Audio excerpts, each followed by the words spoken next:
Greetings, everyone. Welcome to another episode of Let's Talk Family. Let's Talk Family is a show that is dedicated to strengthening the family and providing information so that we can have better families. If we strengthen the family, we will have better communities.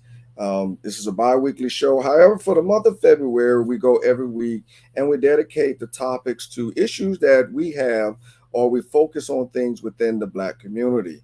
And today I am excited to have the guest that I have, and I'm not going to do any build up or any type of introduction because I got a different way of introducing it today. So without further ado, if you would like, hold on, before not further ado, feel free to like, comment, share. We will definitely get to your comments and we would love to have your comments. All right, so without further ado, let me introduce to you our guest, but I'm doing it a little bit different this time. So here we go.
Rhetoric, just like Frederick.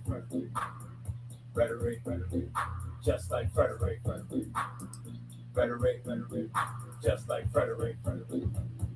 Rhetoric, we talking just like Frederick. He would out your mouth. Rhetoric, we talking just like Frederick. Well, I was told that the sound stopped. Just like Frederick. He would out your mouth. Rhetoric, we talking just like Frederick. Well, we're going to go ahead and introduce the producer of this video. Oh, the sound is back. All right, let me start back. Let's just start it all the way back over.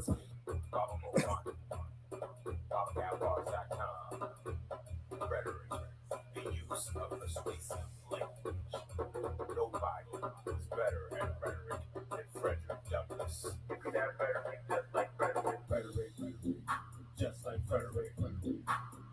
Rhetoric, just like Frederick. Rhetoric, just like Frederick. Rhetoric, just like Frederick. Rhetoric, we talking just like Frederick. He would out your mouth. Rhetoric, we talking just like Frederick. I will make you count. Rhetoric, we talking just like Frederick. He would out your mouth. Rhetoric, we talking just like Frederick. He was many things, including a biographer. America was on trial. He's a stenographer, key witness, and prosecuting attorney. He took the whole world on a slavery journey.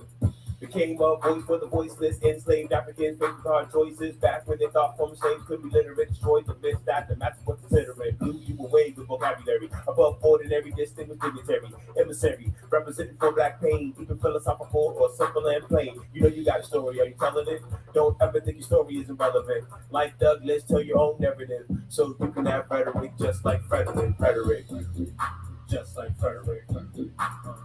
Rhetoric, just like Frederick. Rhetoric, just like Frederick. Rhetoric, just like Frederick.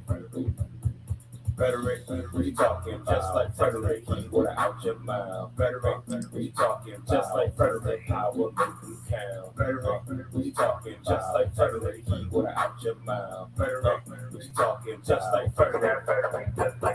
1847, he started the North Star. At the time, black newspapers were bizarre. He felt he had to use his freedom, but the press those who suffer injustice are those who must be married dressed. He appreciated white abolitionists, but thought former slaves tell what the mission is. They push forward their efforts. So copies through networks or readers through experts. Then he teamed up with Martin Delaney, who was a student. That's another word for brainy. He thought the publication should be named for his creator, so the name became the Frederick Douglass Papers. What story in your world are you telling it? Don't ever think your story is irrelevant. Telling your story is imperative, so you can have rhetoric just like Frederick. Rhetoric, just like Frederick. Rhetoric, just like Frederick. Rhetoric, just like Frederick. Rhetoric, just like Frederick. Rhetoric, we talking just like Frederick. Keyword out your mouth. Rhetoric, we talking just like Frederick. Power make you count. Rhetoric, we talking just like Frederick. Keyword out your mouth. Rhetoric, we talking just like Frederick. He used his skills to write and perform speeches. That's readings out loud that inspires and teaches. Before the Civil War, he was seen before a black orator on a nationwide tour. When it comes to speeches, he might be the quote from slave abolition to the women's right to vote. Good speeches are the art of storytelling, presenting arguments in a way that's compelling. Look at the titles, they tell you no lie, like what to the slaves is the 4th of July. The hypocrisy of American slavery, giving these speeches shows boys and bravery. What's your message to the world? Are you telling it? Don't ever think your message is irrelevant. Write your words down and then start yelling it. You can have rhetoric, just like Frederick. Rhetoric. What do the Americans say? Frederick. Is your 4th of July? Rhetoric. I answer, just like Frederick. A deal that reveals to him rhetoric. More than all of the days of the year, the gross injustice and cruelty to which he's a constant victim. To him, your celebration is a shame. Your boast of liberty and unholy license. Your national greatness, swelling vanity. Your sounds of rejoicing are empty and heartless. Your denunciation of tyrants, brass-fronted impudence. Your shouts of liberty and equality, hollow mockery. Your prayers and hymns, your sermons and thanksgivings, with all your religious parade and solemnity, mere bombast, fraud, deception, impiety, and hypocrisy, a thin veil to cover up crimes which would disgrace a nation of savages.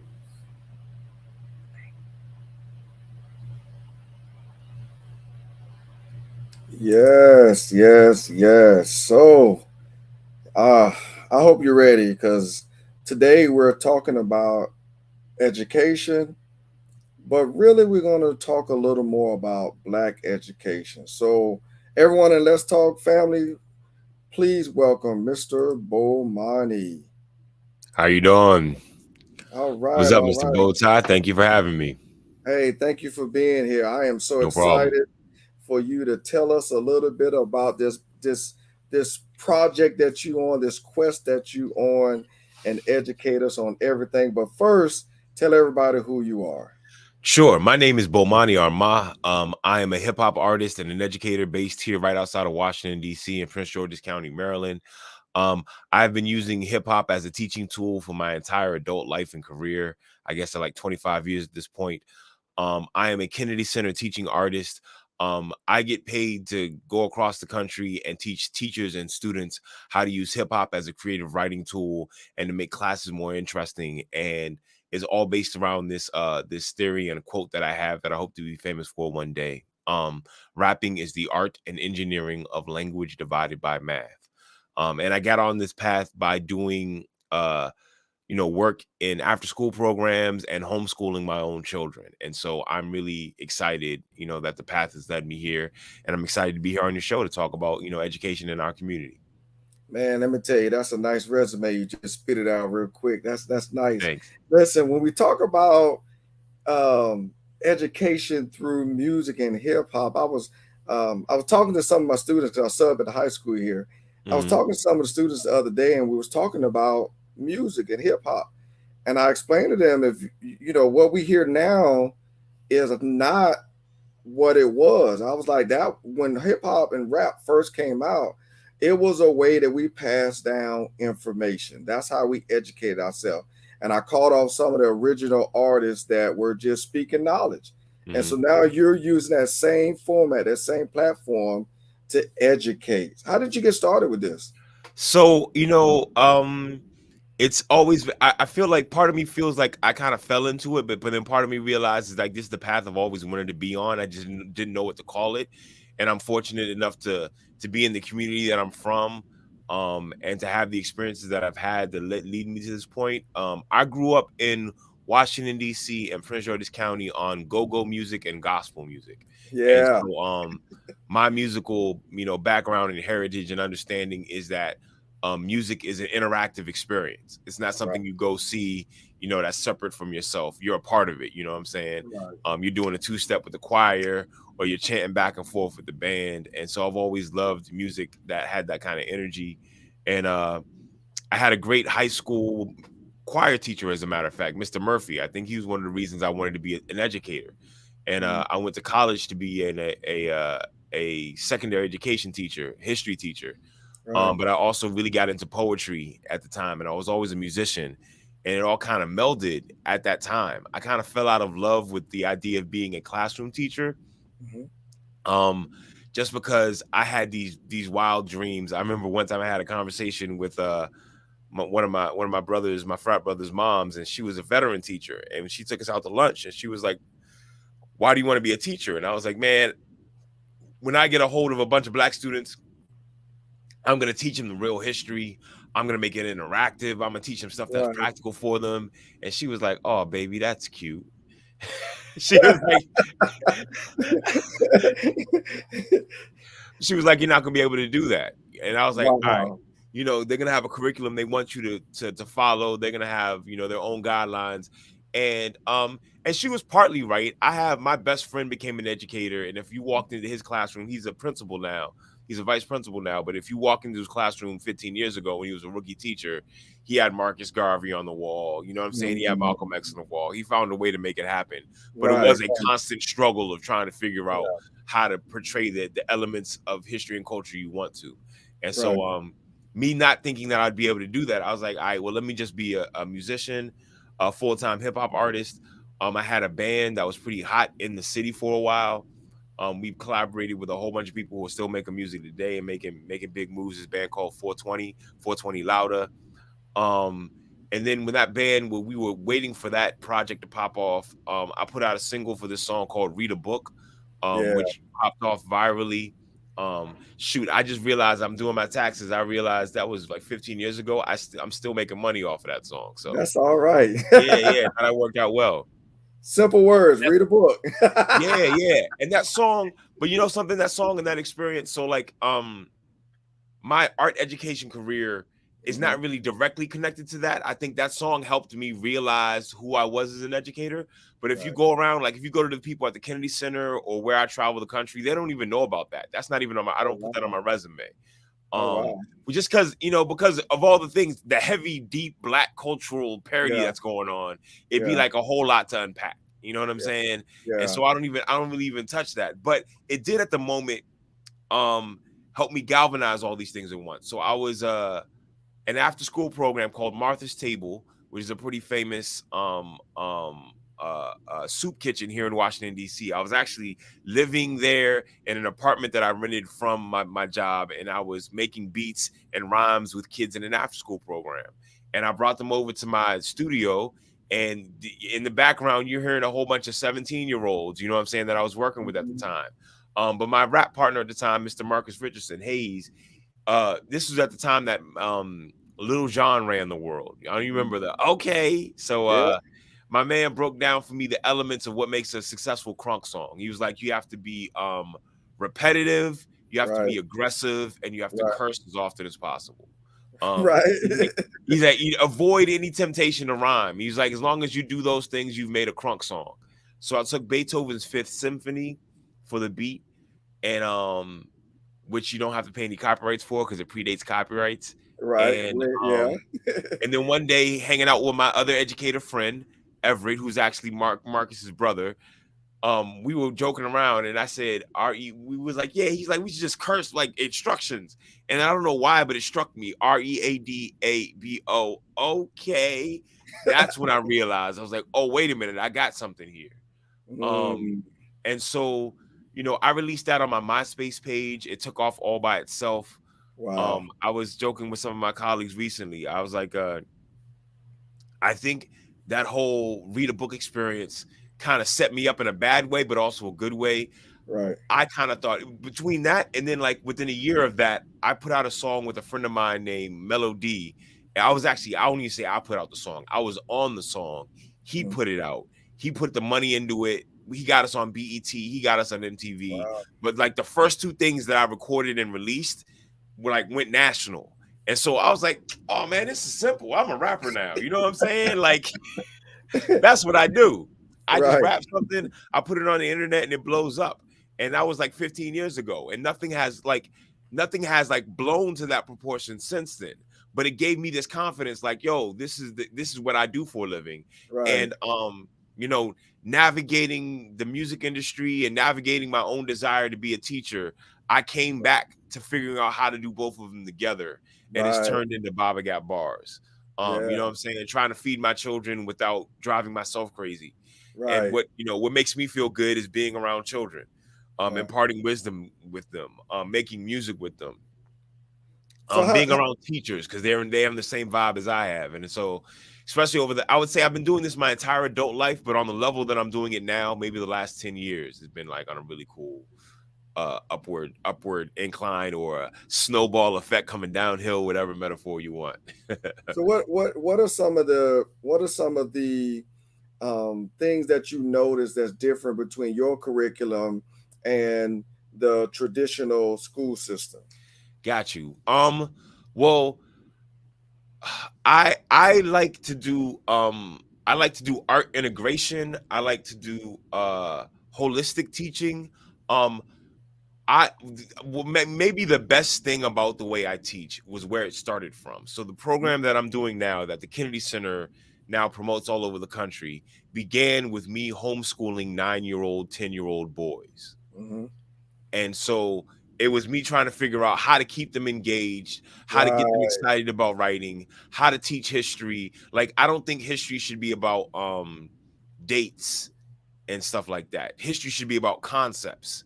You know what I'm saying? Mm, What did this person do that I should emulate in this particular situation in order to get the best things out of the situation? You know what I'm saying? Um when the Constitution was signed is less important than the conversations between the people trying to make it happen. wow. You know You're what I'm right. saying? And we Yeah. all know like the Yeah. dates, but it's like, nah, but what are the stories behind it? And so Yeah. when I'm dealing with 9, 10, 11-year-old homeschooled boys who are bright, who are well fortified in their own blackness, you know what I'm saying, who have good relationships with their parents, and so the whole bunch of other issues you might have in school aren't happening. I was able to concentrate on just how to keep them engaged.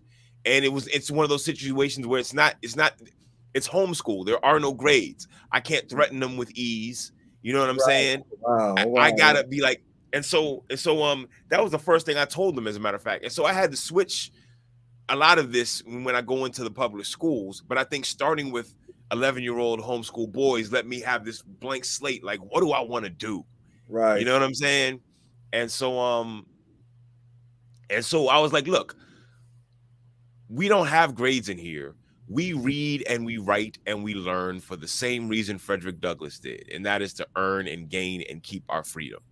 Right. That's why we're educating ourselves. Who cares if you get an A? Who cares if you get an E? We're gonna do it over and over and over again until you get better. We're not in competition with each other. We would always be in the room. It was 8 of us. We would always be in the room. I'm like, look, I know this age group is when y'all start going and biting at each other and sucking your teeth at each other and making fun of Right. each other. I was like, look, you never know when you need another brother who's in this room to Yeah. speak for you, to know what's going on. So you need your crew, your family, your community to also be educated. It doesn't Yeah. do you any good that you leave them all in the dust and they don't know what's going on, because one day you might need them to do something. And so That's you true. need them to be able to speak. And so I think starting my curriculum from that starting point let me just really see what I wanted to do. You know what I'm saying? And then Yeah. I brought that curriculum from these homeschooled black boys to the public schools, and I made the adjustments as necessary. But I'm still basically giving these kids the same thing I gave those kids in that Right. really cool, intimate setting. You know. So how did you keep 8-year-old boys at home with no grades? Like I'm sitting here trying to figure out, and I'm pulling my hair out as you can see. I ain't got one. Like because, Well, like you said, you can't threaten them with grades. right, right, right, But right, right, they right, can right. read. So what was the motivation? Like, how did you do that?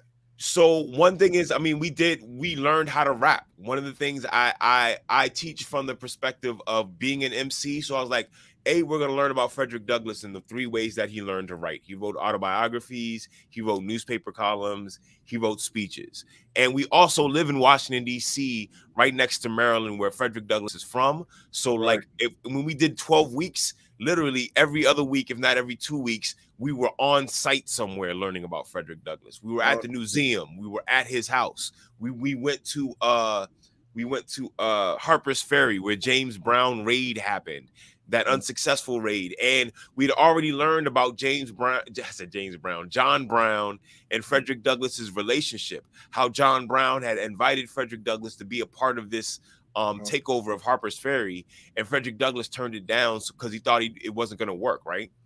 We go into the museum. This is one of the cool instances. We go into the museum. In the museum are old newspaper articles, and my students are flipping through them, and they read an article, and it's Frederick Douglass saying, yeah, I didn't know anything about John Brown's raid. You know what I'm saying? That was a bad idea. That's unpatriotic." And my student goes, "Frederick Douglass is lying here." I was like, "Yes, Frederick Douglass is lying like a mug right here because he doesn't want to get arrested and tried for treason. He completely knew right. what was going on." You know what I'm Right. saying? But they were Yeah. interested because we were on location. You know what I'm saying? Yeah. And then See, we were and I'm cheating. yeah. When we were in the classroom, we're in my studio.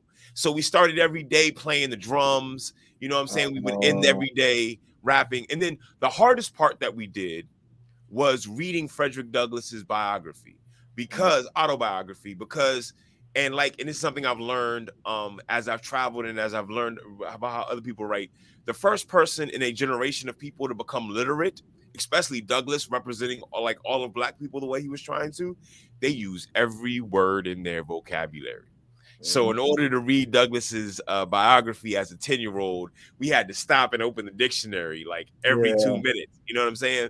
But my challenge to them was like, look, Frederick Douglass wrote this complicated book, and he had to lie and cheat and steal to get his education.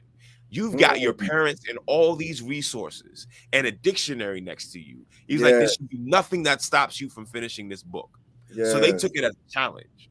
You know what I'm saying? And reading his autobiography was depressing at times. It's days and days of reading him like be upset. At one point, he talks about how being able to read was a curse and a blessing because he was one of the few slaves on the plantation who knew how bad he had it because he could read about freedom.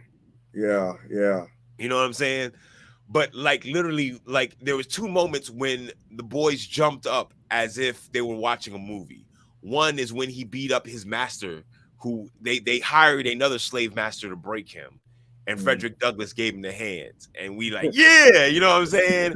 And then yeah, matter of fact, I don't even know if they, as a matter of fact, I don't think they cheered as much when he actually escaped. They did cheer when he escaped, but in Right. the part of the story when we realized, like, no, like, yeah, he gave his master the business, whose job it was. He was hired to break Yeah. Frederick Douglass, Right. and he fought him for like an hour.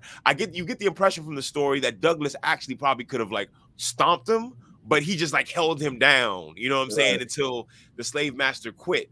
And then he never told on him, and he never got in trouble because the slave breaker's reputation was You're right. based on breaking slaves. And Right. Douglass was like, at this moment, I knew I couldn't be a slave. Like I had literally fought my slave master and won. Like Yeah. y'all ain't holding me down. So they were inspired. Right. Um, and like the whole city adopted them. You know what I'm saying? Like we were traveling around DC on the bus to go to I don't even think the African American Museum was open at the time, but we definitely went to Douglas's house. We Mm, definitely went to the museum, which was a great resource. Um, and I mean that's all what I want. And I don't even get a chance to do this. I've tried to do it with a DC school recently, but COVID happened right when it happened. yeah, What I really want to do is when I come and work with your students, I want to take them somewhere to look at the thing we're talking about. You know right, what I'm saying? Like even now, like here in DC, I do all my stuff about Frederick Douglass because I can take people there to see it, right? But when I go to North Carolina, I want to find who the person yeah, is in North Carolina, and right, we go there. You know what I'm right, saying? And so, but yeah, that's what gave me, I think, the biggest advantage as far as being able to reach people, to reach students, is because I didn't start from like classroom curriculum. I started from like, how do I keep your attention? And you don't even got to yeah. give me your attention. You know what I'm saying? And it snowballed from there. It's interesting because the I've never been a fan of history. Like Okay. all through I blame school, your history teachers.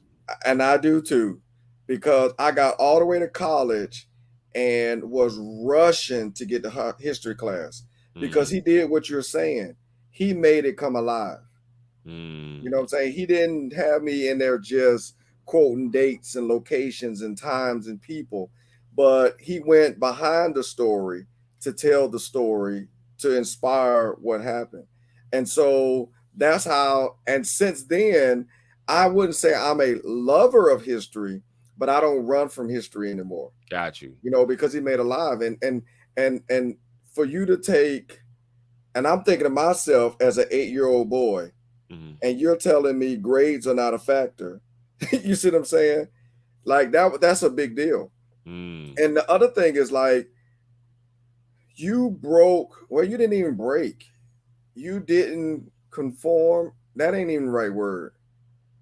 But you didn't follow, let's say that. You didn't follow the traditional public school standard, you know, and I think that's a big deal because how we learn as black people is not the way they teach. right, right, You know, right. it's not. You know, music is a part of our culture, is a part of our life.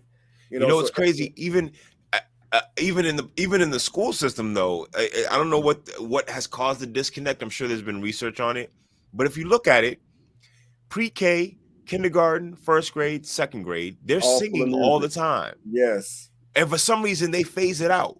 Yeah. Like we stop giving our children music related to what they're doing Yeah. and let the radio take over their music education. You know what I'm Yeah. saying? And there's never been a reason to keep them separate, you know? And Right. so yeah, and that's also part of the, the big advantage that I have is that I'm coming in and I'm telling the students the same thing their teachers telling them, but I'm doing it in a rap. You know what I'm Yeah. saying? I'm doing it to a rhythm. Shoot.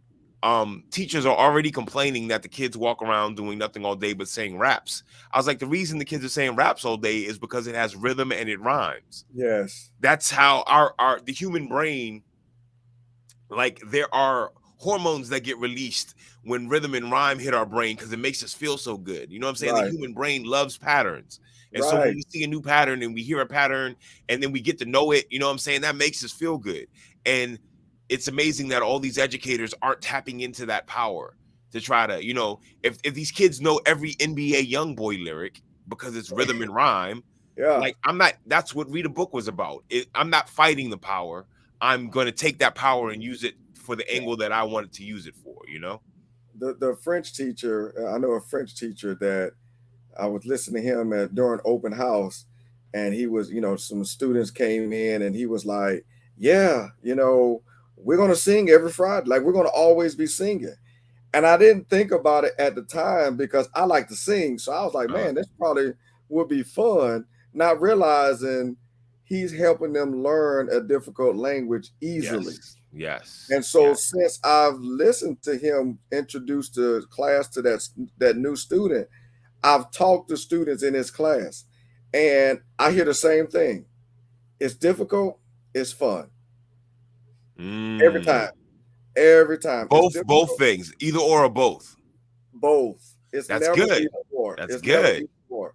You know, Yeah. it's difficult, it's fun. Somehow in the way, that's what it is, you know. And Love. and and the other thing that you did that I like that broke the mold or didn't that you didn't follow the public school system is sitting down at a chair 1 hour plus 1 hour plus 1 hour plus 1 hour plus 1 hour. Oh, we're gonna let you go to lunch. Sit down while you're at lunch. You know what I'm saying? Like I'm an adult and I just bored myself saying it. you know, and so you being up and mobile with them and playing the drums before you get started, um, man, I can't even begin Yeah. to say what I'm I mean, excited and you probably know this already. A lot of what makes you successful in public school curriculum is them just trying to figure out who can handle being sat down for hours and hours and hours. You know what I'm saying? So that they can promote you and give you a position doing that. And you got to train yourself to do that. And I don't want to do that under any circumstances.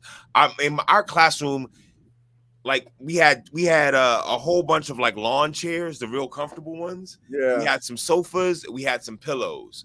um they were required. We read Frederick Douglass every time we met. We read a different chapter or section of his biography. We read an article from the newspaper, and then we had other readings. But you would normally see students laying yeah, on their back with their feet on the wall, you know what I'm saying? yeah, Sometimes I know, just I don't know if it really helped or anything, but we would do headstand contests and then read while we're standing on our heads. I mean, these are 9-year-old. Here's the other thing that we don't think about with our education. As much as that hour for hour for hour for hour sitting down, when you're 8, 9, 10, 11, all those ages, 12, 13, 14, your arms and legs are new. They yeah, are brand new, and yeah, you want to know what the heck you can do with them.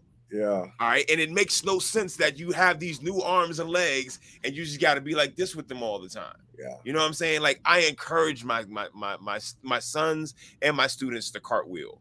You know what I'm saying? Like, you just got to get that energy out. yeah. Um, one of the life-changing moments that I had teaching at a summer camp with Arts for Learning, I had this kid who was obviously bright. He's on the autistic spectrum, but he's one of those type of autistic kids who knows everything and can't handle himself.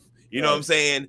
And so he's the kind of kid that if I gave him an assignment, it takes everybody 20 minutes. It took him 5 minutes.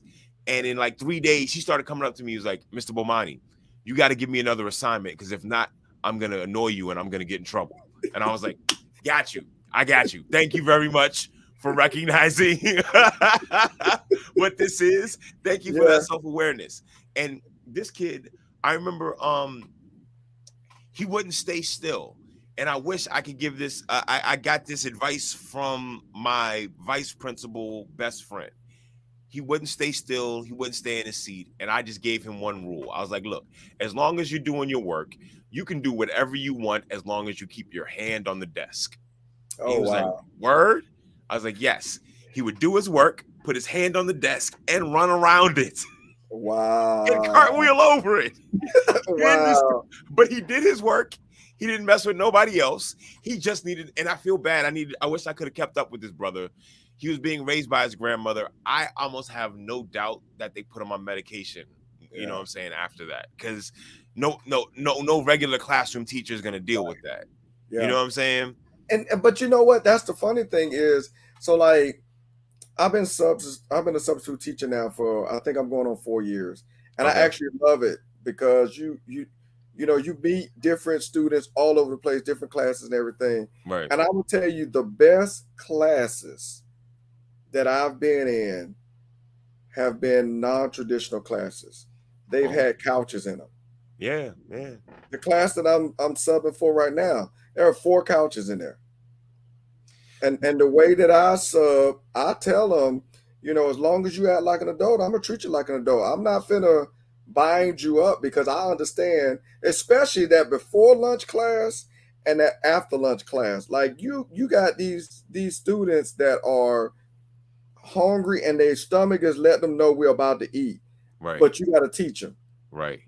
and then It, they come back and they're full, yeah, and then you yeah. make them sit down. Like there has to be, like you we there has to be a point to where we as adults, as educators, understand you, the student. I have a curriculum to teach, but I have a young child. I have an adolescent See, here. that's not the turn of the century Henry Ford train of thought that the school system was birthed into. You know what I'm Right, saying? right. And so it's a what year were you born? How many skills can we have you done by this year? And how can we have use for you? You know what I'm saying? And like it's not very holistic. Yeah. I realized another advantage of learning what I did with homeschool boys is it there's a different pressure, right? There's not the same pressure because like these were literally my two sons Hmm. and a whole bunch of boys, and I knew their families. I knew their fathers. Their fathers and mothers were my son's other teachers and other subjects. And I wasn't a public school teacher prepping them to go work for somebody else. Right. I know that me or or our circle or like these kids were being raised to we were going to look out for them. You know what I'm saying? Like if they didn't catch this lesson right now, we were going to keep working with them and they were going to keep catching the lesson and then they were going to get moved into the businesses that we run. And you know what I'm saying? It's like it's a Yeah, whole different yeah, mindset. yeah, yeah, It's actually, you know, what when we say white people have white privilege, you know what I'm saying? Like that's why they can be so average at their thing because they can be average at it and they got yeah. their community like, yeah, no matter what he does, like he's rolling with us. We're gonna Right. walk him along. We're gonna teach him how it's done. We're gonna correct him when necessary. But it's not like, oh my gosh, if you don't get these grades, then what are we gonna do? You know what I'm saying? It's like Yeah, we are a team. We're going to figure this out. We are going to keep repeating this lesson until you get it because you're an integral part of our community and you feel valuable. And the students latch onto it because they feel, you know, it's a part of their community. It's not some outside. Another thing I've learned big time, huge, and this is something I got to find a way to make a bigger deal out of this. Um, we're trying to have good, solid relationship with students in these public school systems, and not realizing that their parents and many times their grandparents are traumatized by public school. wow, You know what I'm saying? And so we're wow. like, why aren't the parents more involved? Why don't the parents come talk to the teachers? The parents are like F school. The Right. parents have Yeah, like they remember when they were there and they didn't like it and they didn't feel adequate and they had to suffer through it and they just made it barely out by the skin of their teeth and the teachers didn't care about them and they could tell that their schools wasn't having money spent on it. You know what I'm saying? So we're like, why don't these parents get involved? I'm like, they were students in the 90s and I remember some school districts in the 90s and they had a really bad yeah. experience and we It's need to funny. find a way to heal that trauma for them. It's funny you say that because if you want to know what a culture is thinking, look at their media, and if you Mm, look at how school is portrayed in a lot of these movies and a lot of these series, there's never anything positive about it. right. And Right, that's our generation that's now producing and writing right, because of the trauma that we went through in high school. right. And I'm gonna be transparent Their right their here now. class sizes are smaller now than they were when we were younger. Yeah, Like yeah. there's some things they've improved on. I mean, I look. I'm gonna be a little transparent here. Sometimes when I walk through the high school walls, I have to catch myself because I go back to when I was in high school. Right. You All of a know, sudden you're there. Yeah, yeah, yeah, yeah. yeah, yeah. I'll see something or something, and I'm like, wait a minute. Oh, wait a minute. I'm an adult now. I'm the teacher. Right, right, right, right, But right, right, you're right, right. right, I right. didn't even think about that. You know, and like one of the things that I noticed, and I'm actually gonna, because I got a scientific mind. I'm finna do my own study when I sub. I'm gonna look at how often the young black men get up out of class because there's one gentleman that always like I don't have one period I don't have, and I go to, do paperwork and stuff, and he's always in the hallway at the same time. At Okay. the same time. And I walk with him. He's going to the bathroom. He's going to the class. So I talk to him because I know him. Been knowing him since I've been here, since he was this tall. Now he way Right, up here. right, right. And so I walk with him and talk to him and everything. And I'm noticing, especially talking to you, he's trying to get out of sitting down in the classroom. That he ain't got to go to the bathroom.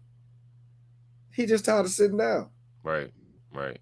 tired of sitting down. And Completely so, unnatural to do that. And a matter of fact, there are people who can do that and feel comfortable, and we just got to have a better educational system so we can pick out like who yeah, needs to be where doing what in order to get the most out of them. And he also needs to learn how to sit down. yeah, He does need to learn how to sit down, but not for 6 hours a day. right. You know what I'm saying? Yeah. That's not necessary. And then funneled through a hallway where you know, Right. yeah, it's definitely. And so I understand why when these students get out of school, they have a burst of energy. That's one of the things that I went to sub in one school, and there's a lot about this school that hurt my heart. First of all, it's the worst part about it is it's the low income. Like it's in the low income area with the low income students. Mm-hmm. They from the first through the fifth grade, the way this school was set up, it used to be a school to teach the ladies how to be secretaries in like the Okay. 60s and the 70s. Mm-hmm. So there are no walls. There's only like Mm-hmm. barriers between them. So now imagine first through fifth grade all trying to teach at the same time, and there are no walls. So now you got to tell the students to be quiet so they can hear the teacher, but the class next to them is having fun, or you know what I'm saying? And I'm like, this is ridiculous. I Yeah. was like, and so then when they get to the fifth grade, they go to a trailer, and then they're in there and they can be loud, and I'm like, Got you. Got you.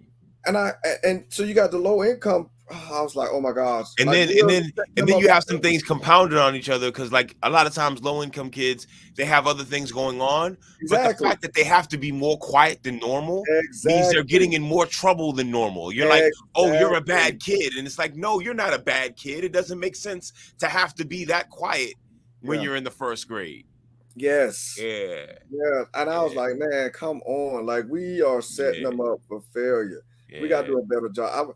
I was looking at the at a school, looking at the bus ramp, and all the black kids out there just having fun and laughing and cutting up and loud and everything. And I'm just looking at them, just looking at 'em. Nobody's getting in trouble. Right. No fights breaking out. I mean, you know how black people act. It may Yeah. look like it. It may Right. sound Right. like it. If you're not black, you might miss what's going on if you haven't Right. seen the And whole interaction. Right. so Right. another teacher walks up, and I said, "There's the problem right there." And he was like, "What?" I said, "They're over there acting loud, cutting up, making a whole bunch of noise." And he looked at me. I said, "But that ain't the problem." I said, "Everything they're doing is right." I said, "But the way they're seen and perceived is wrong." Yeah. I said, "They're just trying to get out." And I watch it. It was so amazing because I watched them stay there. I mean, it got to a big crowd for like 2 minutes, but by the time the bell got ready to ring, they were all gone to class. Got you. Yeah. They just started like one person came in, stayed there for about 5-10 seconds, and left, like just enough to get that little bit in there to get that interaction and left. Mhm. And I was like, the problem is because they're loud, because they're boisterous, because that's how we are, they are perceived as troublemakers. And ain't Right, right. nothing. And out of every time I've been at that school and sub, I've never seen a fight in that area. Got you. Ain't that interesting? Yeah. And I'm glad you said that because I mean that's one of my biggest things for like black people in general, but especially black students, is us having a safe space where we can Yes. just be black and like Yes. and not be like, okay, we gotta tone down our blackness or be aware that yeah, if we do this, you know what I'm saying? Like one of the most powerful books I read much younger when I was 19 or 20 was Countering the Conspiracy to Destroy Black Boys by Dr. Mm, Jawanza Kunjufu. And one of the I've most heard powerful about it. yeah, you've definitely heard of him. And one of the most powerful concepts he had in there was he's talking about how um black boys get in trouble because we're cute to like the white women who are our teachers until we reach like the fourth, fifth grade. Until we're like just like this tall and then this tall, you know what I'm saying? And then Yeah. literally all the same mannerisms, all the same boisterousness is like, wait a minute, he looks a little bit too much like a man now. You know what I'm saying? And we don't calculate that into like what we perceive as behavioral problems amongst our Right. young men. You know what I'm saying? So yeah, And no, we're and treated. but making sure, and that's why I didn't want my sons, and I don't want anyone's sons to live in a space where like you got to be like, does their teacher see them as an individual? Is their teacher versed in cultural norms? Can their teacher use like, I mean, one of the coolest things about working with the kids in the homeschool collective, or when I work in black schools, I'm teaching them stuff about math and rhythm, and I'm like, hey, everybody, we're about to do a church two step. You know what I'm saying? And everybody like, boom, I know what you mean. You know what I'm saying?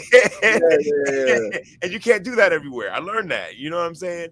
But that becomes very helpful in education when and like some of the schools I even was in recently, you can tell just when you walk in and how they talk and who they are, the teachers are completely unfamiliar with the yeah, community that they're teaching in. yeah, They're all imported. They're not even from this country at all, let alone the state that we're in. You know yeah, what I'm saying? And like in some of these low income, these places where we're trying to pull them up, that cultural relevancy, that comfortableness, that being able to use the culture to teach, that's what yeah, I'm hoping that what I do like gives yeah. people little pieces that that they can use in the classroom and do that. Man, you sound like you're teaching individuals to be individuals. I hope so. I hope so. I hope so. That's exactly what it sounds like. You're teaching individuals how to be individuals. So, how long have you been doing this? So I would say the level that I'm doing it on now, and I got to calculate it exactly. I've been teaching with young audiences with Arts for Learning Maryland for about 8 years. Mm, Maybe a little bit longer than that. I've always, as an adult, as a matter of fact, my first time I taught was ninth grade Boys and Girls Club football coach.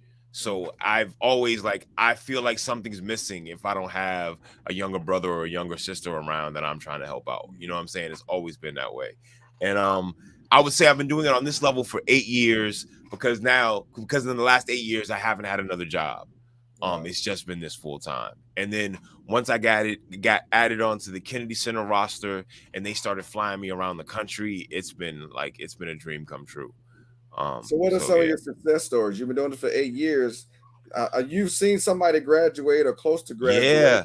So even before then, so I would say like one of the most popular artists coming out of Washington D.C. is this guy named Chris Styles Bacon, and he was one of my first students. When I told that earlier story about working at the homeless shelter, the not the homeless shelter, the soup kitchen, Mhm. it had an after school program.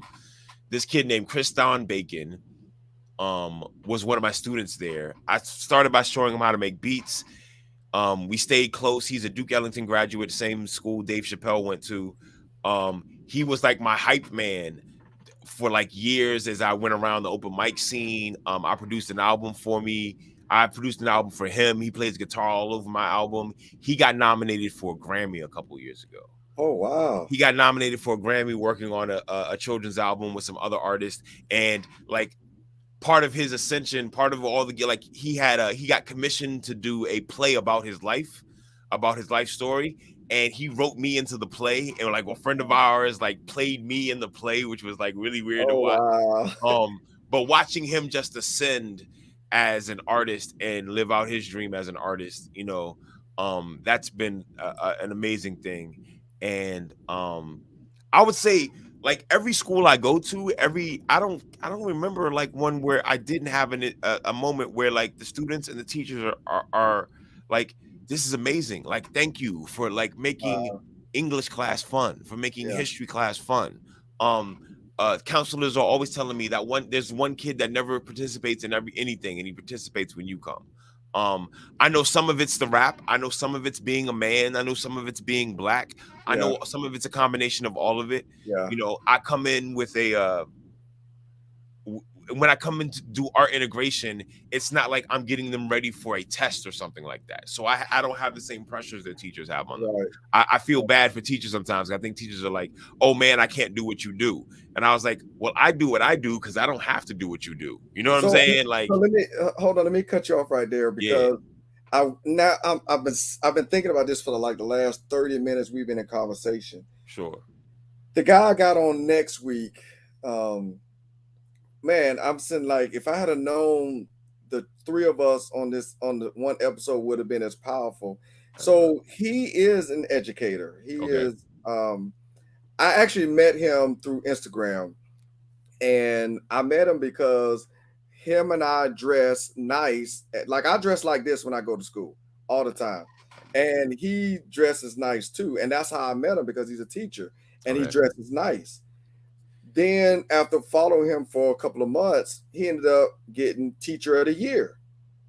So, And so when you look at the broadcast of when he got Teacher of the Year, it was because he went to like he was in his class, and his class was like, I can't do this. So he went to his principal and said, I got to do this my way, or else I'm not going to do it. And so he has a mantra that they chant every morning, hmm. and there's one video that I love looking at.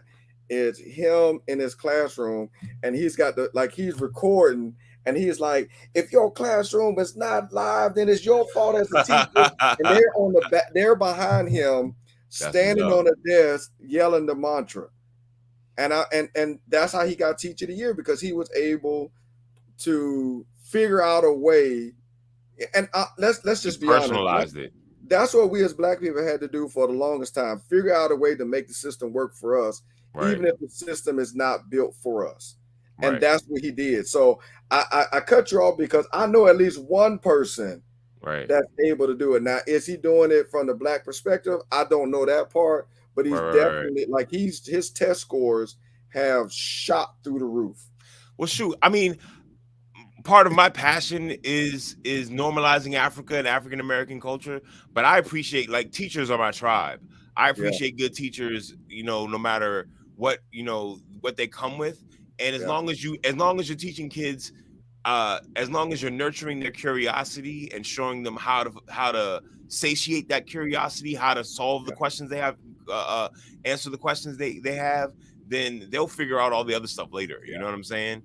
And that's what school should be. And I think that's initially what it was about: being Right. able to get the students to think for themselves. Right. One of the biggest things I say about math is because they're like, when am I going to use the Pythagorean theorem? And I and Thank I and I you. and I tell them all the time, you use math all the time. Math is Right. everywhere, Right. but you Right. have to Right. make it alive. Like even when I teach my son and talk to my son, I know there are times and places when I can and can't teach my son. I can talk to my son, but I can't teach him. You know, Got you. um, if we're interacting, moving around, oh yeah, I can teach him all day. But if we're just sitting down, I can only talk to him. See, and that's another program I want to come back to. So I taught my sons when we were homeschooling. They just started their first year of public school. They just started the 10th grade. They wanted to experience high school, and I'm excited to Mm, see how it goes. But yeah. when they were homeschooled, the first couple years, the way we did math was we learned how to bake, and we just Ah, followed baking instructions. We learned yes. fractions, we learned decimals. Once they knew how to bake cupcakes, I would have them bake a recipe we knew, and I would take like all the tablespoons out, and I would take like all the quarter cups out, and I'd be like, I do the same recipe, but now you got to figure out how to do a whole cup. But you know what I'm saying? That type of thing. Yeah. So A, it helped them learn math, and B, from the beginning, this is what experiential learning is about. From the Right. beginning, they were using math. So it wasn't like, now why am I going to use this? Why is this necessary? Like, as you were doing it, you know what I'm saying? Bam. One of my favorite So you got one of my twin favorite boys on top of all of that? yeah, one of my favorite stories is on social media, people seeing people tired of complaining about algebra, about like, why do we have to learn this theory and that theory? And they Hmm. were like, look, this helps you figure out how much money you need to take to the club. All right. If Exactly. you've got $40 and it's Exactly. $10 to get in the club, how many drinks can you buy? That is an algebra equation. Yes. Yes. That is completely an Yes. algebra equation. So if people think they're not using algebra, that's because They no haven't one has been taught to them, like, no, how to you can use it apply all it. the time. Right. Yeah. And Yeah. that's what I try to do a lot of times when I'm talking to the students. Now, of course, as soon as they throw the Pythagorean theorem, I'm lost because I haven't used it either. But I always tell them one thing about, there's two things about math that you want to keep in mind. One, math is consistent. It will be Right. consistent, you Right. know. And two, it teaches you how to critical think.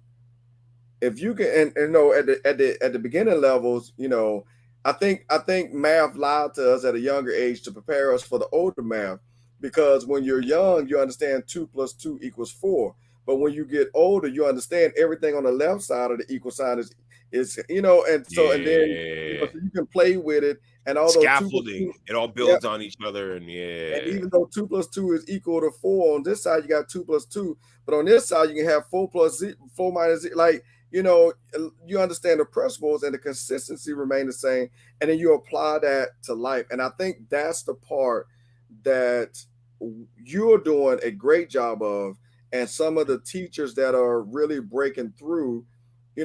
These students want to know life skills. Some of the best conversations I've had in the classes subbing has been talking about life skills and how this stuff applies. I remember one day I was just sitting there working on my business plan as I was subbing, and Mhm. I finished it, and I was like, wow. And this student was just as quiet as she wanted to be, and she looked at me and she said, "What happened? What? Like what?" And Mm. I told her I wrote my business plan for Mm. the year and what I'm planning on doing and what a business plan is, like that. And she said there, listen to the whole thing. And when the bell rang, she said, "Thank you." Mm. I don't even know who she is. But she got some insight into some real world happenings, and that always feels good when you're a teenager. Yeah, Exactly. that's what's Look, up. we can talk about this on and on and on, and Hmm. sounds like you're doing a great job, and Thank and I you, thank you. applaud you and what you're doing, and I thank you for using your platform and using your gift to make the difference in education. Got Um, you. Thank you. we have to we and I didn't do this show to talk bad about public education at all, but to show that there are other ways that education can be done. Hmm. And this is an example of one. So thank you for being on here. Thank you for giving your insight. No Go ahead problem. and tell everybody how to get in contact with you, and if you want to cut a few bars, that'll be good too. That's what's up. Oh man. See, I think the bars I have aren't even a few; it'd be a bunch, but I might just run those. What's up? My name is Bomani Armah, aka Baba Bomani. You can find me at babagatbars.com. Please check out my website. I'm actually also just relaunching my Patreon page next week. Any way that you can help support the movement. I do a couple of big things for the community, including something called Watermelon Day. It happens the first Saturday of August every year, where I do a free outdoor art integration concert. I'm featuring a whole bunch of African American and African performers doing educational music. We give away free watermelon, and then we get people to come peruse at the largest selection of African American children's books you will find in the country. I really love what I do. I'm thankful to Mr. Bowtie for giving me this opportunity.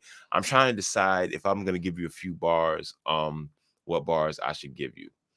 Um, Let me give you an example of what I do. So the best example of what I do is I teach students the writing process. It goes like this.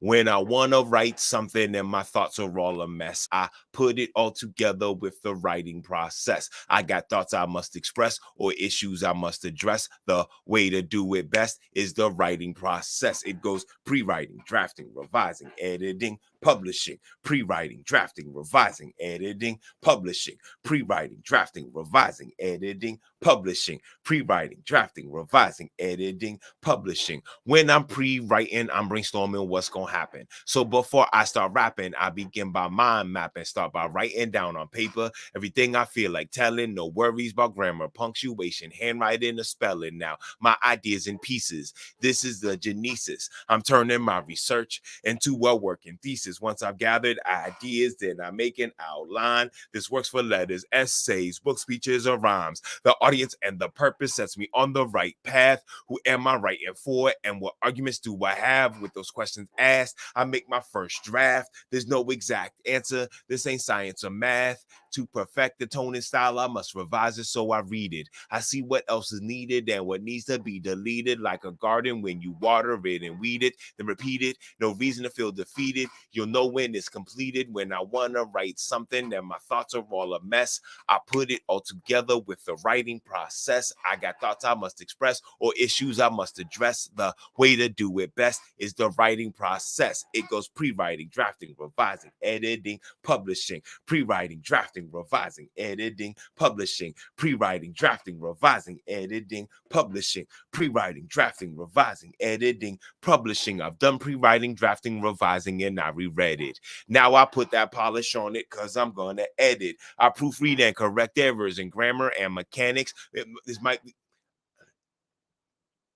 This might take a while, but there is no need to panic. First, let me tell you what I'm going to do. I take my time and read it through. I find another writer to give it to. Because 4 eyes are better than 2, I make edits to improve on the clarity and style. Remember to be patient because this might take a while. I can publish it in so many ways. Print it out on a page, read it at class or on a stage. Depends on the audience I want to engage. An email blast, television broadcast, an article of photographs, or my podcast, maybe a performance with a cast. Most important thing is that I get it out and that I'm clear on what I'm talking about. So when I get on the microphone and put it on a track, you can bounce your head to the writing process. When you play it back, when I want to write something and my thoughts are all a mess, I put it all together with the writing process. I got thoughts I must express or issues I must address. The way to do it best is the writing process. That goes pre-writing, drafting, revising, editing,